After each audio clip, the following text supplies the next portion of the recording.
తెలంగాణలో పార్టీ ఫిరాయింపులకు సంబంధించి నిర్ణయం తీసుకోవడంలో తెలంగాణ లెజిస్లేటివ్ అసెంబ్లీ స్పీకర్ జాప్యం చేయటం అనేది రీజనబుల్ టైం అంటే ఏంటి? ఎందుకింత జాప్యం చేస్తున్నారు? మీ దృష్టిలో మీ పర్సెప్షన్ ప్రకారం రీజనబుల్ టైం అంటే ఏంటి అని సుప్రీంకోర్టు ప్రశ్నిస్తూ అసహనం వ్యక్తం చేసింది. అసలు ఏంటి స్టోరీ ఒకసారి చూద్దాం. మనందరూ తెలుసు పార్టీ ఫిరాయింపు. పార్టీ ఫిరాయింపు అంటే ఏంటి? ఒక పార్టీ టికెట్ మీద గెలిచి ఇంకో పార్టీకి వాలంటరీగా వెళ్ళిపోవడం అనమాట. ఇది తెలంగాణలో జరిగింది. గత సంవత్సరం తెలంగాణ ఎన్నికల్లో బీఆర్ఎస్ పార్టీ ఓడిపోయి కాంగ్రెస్ పార్టీ గెలిచింది. దాంతో బీఆర్ఎస్ నుంచి కొంతమంది ఎమ్మెల్యేలు ఎవరైతే బీఆర్ఎస్ పార్టీ టికెట్లో గెలిచారో వాళ్ళు కొంతమంది కాంగ్రెస్లోకి వెళ్ళి చేరారు. దాంతో బీఆర్ఎస్ పార్టీ వాళ్ళు ఇది ఫిరాయింపు కిందకు వస్తుంది కదా అని చెప్పి తెలంగాణ హైకోర్టులో కేసేశారు. ఈ హైకోర్టులో సింగిల్ జడ్జి బెంచ్ ఏం చెప్పిందంటే తెలంగాణ స్పీకర్ ఈ పార్టీ ఫిరాయింపులు యాంటీ డిఫెక్షన్ లాకు సంబంధించి 4 వారాల లోపల నిర్ణయం తీసుకోవాలని చెప్పి సింగిల్ జడ్జి బెంచ్ చెప్పింది.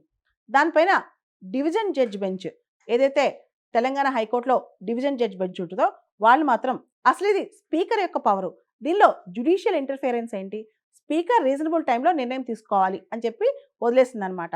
అంటే జ్యుడిషియల్ ఇంటర్ఫియరెన్స్ అవసరం లేదు, ఇది స్పీకర్ పవరు, డిస్క్వాలిఫికేషన్ విషయంలో స్పీకర్ పవర్ ఉంది అని చెప్తూ ఒక కేసుని కోర్టు చేసింది. Subhash Desai versus principal secretary state of Maharashtra. ఈ కేసు సుప్రీంకోర్టు కూడా ఈ కేసులో అదే చెప్పింది. రీజనబుల్ టైంలో చేయాలి, అంతేగాని స్పీకర్స్ నిర్ణయం విషయంలో అంటే స్పీకర్ ఎంత టైంలో నిర్ణయం తీయాలి అని చెప్పి ఎగ్జాక్ట్గా డేట్ ఇచ్చే అధికారం కోర్టులకి లేదు, జ్యుడిషియల్ ఇంటర్ఫియరెన్స్ అవుద్ది అని చెప్పి. దీనిపైన తర్వాత ఎందుకంటే జ్యుడిషియల్ ఇంటర్ఫియరెన్స్ ఉండకూడదు, స్పీకర్ నిర్ణయం స్పీకర్ కాలపరిమితి స్పీకర్కే వదిలేయాలి, రీజనబుల్ టైం అనేది స్పీకర్ ఇష్టం అని చెప్పడంతో వీళ్ళు బీఆర్ఎస్ పార్టీ వాళ్ళు సుప్రీంకోర్టుకి వెళ్ళారనమాట. సుప్రీంకోర్టు ఈరోజు ఎవరైతే సెక్రటరీ ఆఫ్ తెలంగాణ తరఫున ఒక లాయర్ రిప్రజెంట్ చేస్తున్నారో ముకుల్ రోహిత్ గిని ఒక ప్రశ్న వేసింది. మీ దృష్టిలో మీ పర్సెప్షన్ ప్రకారం రీజనబుల్ టైం అంటే ఏంటి? ఆల్రెడీ ఇప్పటికే 4.5 నెలలు గడిచిపోయాయి, ఇంకా ఎందుకంత ఆలస్యం? రీజనబుల్ టైం అంటే ఏంటి, మీ దృష్టిలో అంటే ఏంటి అని చెప్పి సుప్రీంకోర్టు ప్రశ్నిస్తూ అసహనం వ్యక్తం చేసింది. సుప్రీంకోర్టులో జస్టిస్ గవాయ్, జస్టిస్ మాసి ఇద్దరు కూడా ఈ కేసు విన్నారనమాట. నెక్స్ట్ హియరింగ్ ఈ కేసులో ఫిబ్రవరి 10వ తారీఖున ఉందన్నమాట. ఇక్కడ మనం గుర్తుపెట్టుకోవాల్సింది, చర్చించాల్సింది యాంటీ డిఫెక్షన్ల పార్టీ ఫిరాయింపుల నిరోధక చట్టం 1985. భారతదేశంలో ఒక సామెత ఉంటుంది, ఆయారాం గయారాం, వచ్చాడండి వెళ్ళిపోయాడండి. ఇప్పుడు నువ్వు ఏ పార్టీలో ఉన్నావు అని చెప్పి చాలా మంది అడుగుతూ ఉంటారు. అంటే ఒక ఐడియాలజీకి ఒక పార్టీకి రాజకీయ నాయకులు స్టిక్ కావట్లేదు అనమాట. పవర్ ఎక్కడుంటే అక్కడికి వెళ్ళటం సర్వసాధారణం అయిపోయింది. మ్యాకియవెలి అనే పొలిటికల్ థింకర్ ఒక మాట అంటారు, there are no permanent friends are permanent enemies in politics. రాజకీయాల్లో శాశ్వత మిత్రులు కానీ శాశ్వత శత్రువులు కానీ ఎవరు ఉండరని చెప్పి. సో దీన్ని అడ్రస్ చేస్తూ భారత రాజ్యాంగంలో 52వ రాజ్యాంగ సవరణ ద్వారా 1985లో యాంటీ డిఫెక్షన్లా తీసుకొచ్చారు, పార్టీ ఫిరాయింపుల చట్టం తీసుకొచ్చారనమాట.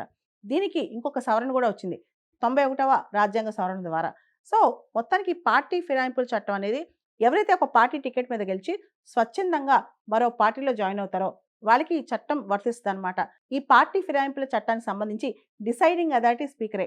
అయితే మన 10th షెడ్యూల్లో 52nd అమెండ్మెంట్లో 10th షెడ్యూల్లో ఎక్కడ కూడా స్పీకర్ ఎంత కాలంలోపు నిర్ణయం తీసుకోవాలో ఎక్కడా రాసలేదన్నమాట.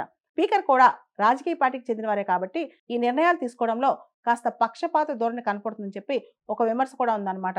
ముఖ్యంగా స్పీకర్ ఒక కాల పరిమితిలో నిర్ణయాలు తీసుకోవాలని చెప్పి చాలామంది అనుభవజ్ఞులు చెప్తున్నారు. అంతేకాదు అసలు యాంటీ డిఫెక్షన్ల పార్టీ ఫిరాయింపుల చట్టానికి సంబంధించి డెసిషన్ తీసుకునే అధికారం స్పీకర్కి ఇవ్వకుండా ఒక కమిటీకి కానీ ఒక కొలీజియం కానీ ఒక బాడీకి కానీ ఇస్తే ఇంకా బాగుంటుంది. ఎందుకంటే స్పీకర్ ఎలా అయినా సరే ఒక పార్టీ నుంచి వస్తారు కాబట్టి ఆ పక్షపాతం అనేది ఉంటుంది. మనం యూకేలో కనుక గమనిస్తే ఒకసారి స్పీకర్గా ఎన్నికైన తర్వాత అతను తన పొలిటికల్ పార్టీకి రిజైన్ చేసేసారనమాట, పార్టీ అఫిలియేషన్స్ ఉండకూడదు. కానీ భారతదేశంలో అలా కాదు, స్పీకర్గా ఎన్నికైన తర్వాత కూడా వాళ్ళు పార్టీలో సభ్యులే కాబట్టి ఆ పార్టీకి చెందిన అంశాల్లో పార్టీ తరపున నిర్ణయాలు తీసుకుంటారు అనే విమర్శ భారతదేశంలో చాలా ఉంది.